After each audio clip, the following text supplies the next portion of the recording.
Bonjour à toutes et à tous et bienvenue sur ma chaîne YouTube.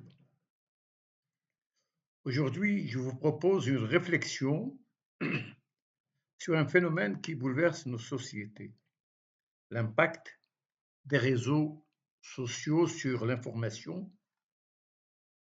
les systèmes politiques et la citoyenneté. Ces dernières années, avec l'essor fulgurant des réseaux sociaux, l'information, qu'elle soit fondée, rumeurs, révélations ou fake news, s'impose comme une force dominante dans l'espace médiatique. Les événements à Gaza, en Syrie, au Togo, au Maroc la dernière fois, ont bénéficié d'une forte médiatisation alors même que les médias traditionnels semblaient se détourner des réalités profondes des sociétés. Les réseaux sociaux ont offert aux Razaouis une tribune pour alerter et sensibiliser l'opinion mondiale sur le génocide toujours en cours, même si on a parlé de cessez-le-feu.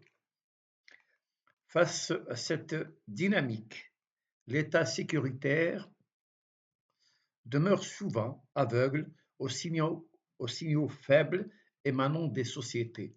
Les réflexes anciens persistent, alors que le monde change, porté par la scolarisation et les avancées technologiques. Les réseaux sociaux bouleversent en profondeur le rapport aux médias, notre rapport aux médias. Le journalisme entame une mutation radicale. Plusieurs centres coexistent désormais et l'information s'émancipe de sa posture conventionnelle. Ce journalisme polycentré invite les acteurs traditionnels à repenser leur rôle, eux qui ne sont plus les seuls détenteurs de l'information. L'information institutionnelle cède du terrain aux réseaux sociaux qui donnent à lire aussi bien la micro-information, celle des quartiers, des censures, des atteintes aux libertés, que la macro-information, celle des réalités géopolitiques, des conflits, des corruptions ou des violences. Même les grandes agences de presse peinent à contenir ce flot ininterrompu dans cet univers comme dans la presse classique, dite mainstream. Le mensonge existe. Les lecteurs jouissent d'une liberté, parfois illusoire, de choisir ce qui les arrange. Les réseaux sociaux transforment le monde. Communication instantanée, populaire, relativement démocratique. Facebook, Twitter, YouTube deviennent les canaux privilégiés des dirigeants comme des citoyens ordinaires. Trump, par exemple, s'adressait au monde via Twitter. D'autres préfèrent Facebook. Les institutions et les entreprises utilisent Internet pour leurs échanges et transactions.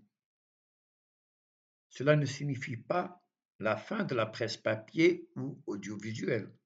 Comme pour le cinéma ou le théâtre face à la télévision, les cartes du pouvoir sont redistribuées. Tout individu peut désormais diffuser une information, remettre en cause la parole officielle, devenir acteur de sa propre expression. Les lanceurs d'alerte Assange, Snowden, Manning, Rui Pinto en sont des exemples emblématiques. Lors de la crise du coronavirus, chacun avait accès à l'information en temps réel, la discuter, l'accepter ou, bien entendu, la rejeter.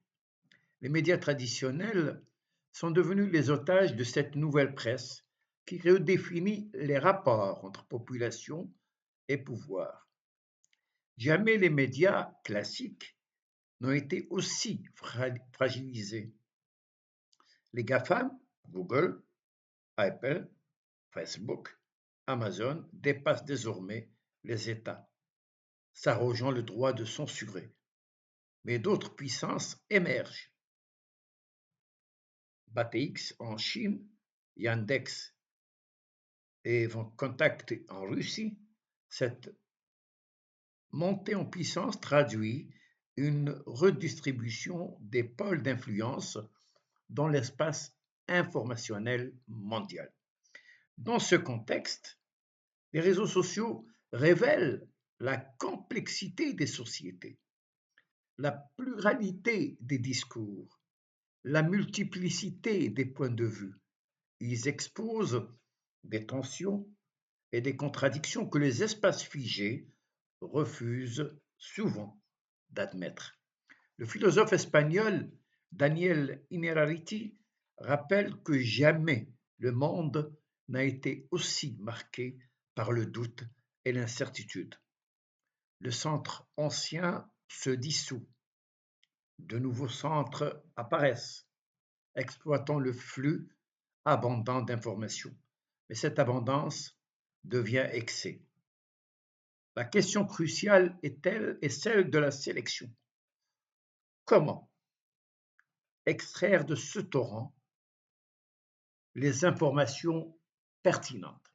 Comment éviter que l'information ne devienne une mécanique creuse? Il s'agit de puiser la substantifique moelle, d'en faire usage avec discernement, en mobilisant le langage de la vérité. Cette nouvelle réalité bouleverse les rapports entre pouvoir et savoir. Elle favorise une certaine démocratisation des savoirs tout en fragilisant les pouvoirs politiques traditionnels. La périphérisation des pouvoirs participe à la diversification des normes et à l'émergence de comportements pluriels. Nous évoluons dans un monde saturé d'informations, où la prise de décision devient complexe, brouillée par l'excès. L'illusion du contrôle et la tentation sécuritaire rendent les choses plus opaques. L'État, le droit, la justice sont interrogés dans leur nature même. Ces espaces deviennent ambigus, traversés par des paradoxes où le rapport à la justice n'est plus linéaire, mais conflictuel et mouvant. Les réseaux sociaux ne sont pas seulement des espaces virtuels, ce n'est pas vrai.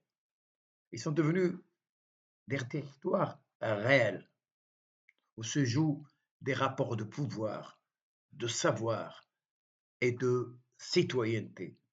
Ils fragilisent les anciens centres, mais ouvrent la voie à une pluralité nouvelle.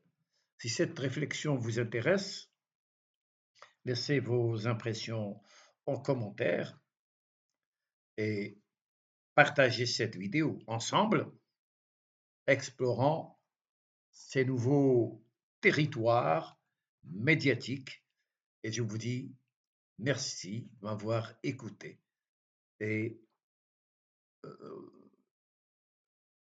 revoyons-nous dans une autre émission. Merci.